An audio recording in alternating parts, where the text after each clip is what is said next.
શું અપડેટ આવતી દેખાઈ રહી છે બ્રોકરેજ હાઉસીસના રિપોર્ટ્સમાં. Good morning. ચાંદનીચાની શરૂઆત હું શેરથી જ કરીશ. તો એનજીસી પર જસપ્રીતે પોતાનો મત જાહેર કર્યો છે. અહીંયા તેમને બાય રેટિંગ આપ્યા છે. લક્ષ્યાંક તેમને 390 રૂપિયા પ્રતિ શેર કર્યા છે. તેમના મતે ક્રૂડ અને ગેસના ભાવમાં સુધારાની એક પોઝિટિવ ઇમ્પેક્ટ જે છે તે કંપનીના શેર પર આપણને જોવા મળી છે. તે સાથે જ FY24-26માં ઉત્પાદનમાં સુધારો આવ્યો છે. સાથે FCFના જનરેશન અને કંટ્રોલ નેટ ડેટ છે તેમાં ઘટાડો જોવા મળ્યો છે. સાથે તેમનું એ પણ કહેવું છે કે નિફ્ટીના સ્ટોક ટ્રેડિંગમાં સૌથી વધુ ડિસ્કાઉન્ટને કારણે કરીને વેલ્યુએશન પર્યાપ્ત થયા નથી જે તે કેપ્ચર કરી શકે શેર્સ. એટલે ત્યાં એક પ્રકારનું ત્યાં એમનું એવું કહેવું છે કે કંપનીનું જે છે ત્યાં એક સારું આપણને ડિસ્કાઉન્ટ જોવા મળી રહ્યું છે. ત્યારબાદ એક્સાઇટ પર મોર્ગન સ્ટેનલીનો મત જાણીશું. અહીંયા તેમને ઓવરવેટ રેટિંગ આપ્યા છે. લક્ષ્યાંક તેમને વધાર્યા છે. તેમને 373 રૂપિયા પ્રતિ શેરથી વધારીને 485 રૂપિયા પ્રતિ શેર કર્યા છે.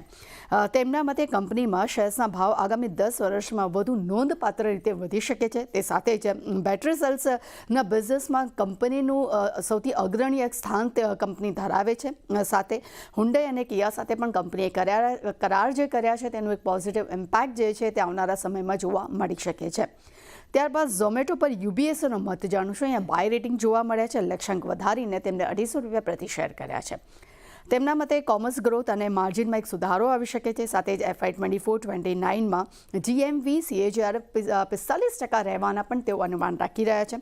સાથે FY29 સુધીમાં TAM અને યુનિટના જે ઇકોનોમિક ફ્રેમવર્ક છે તેમાં $10.2 મિલિયન રહેવાનો પણ તેઓ અંદાજ આપી રહ્યા છે.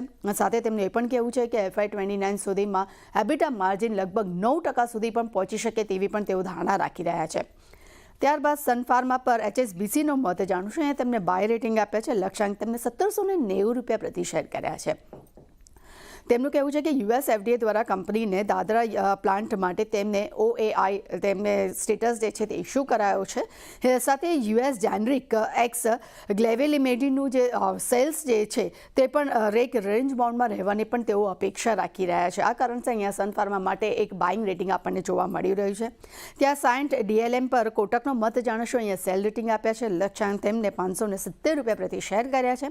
અને છેલ્લા કાઉન્ટર પર નજર કરીએ તો ડિક્સન ટેક પર HSBCએ તેમને ખરીદારીની સલાહ આપી છે. ને લક્ષ્યાંક તેમને વધાર્યા છે. વધારીને તેમને 8,400 રૂપિયા પ્રતિ શેર કર્યા છે. એટલે ચાલની મારા રડામાં ઘણું લાંબુ લિસ્ટ હતું અને આજે દરેકમાં આપણને સારી એવી એક્શન પણ જોવા મળી શકે છે. જી, તો બધા સ્ટોક્સ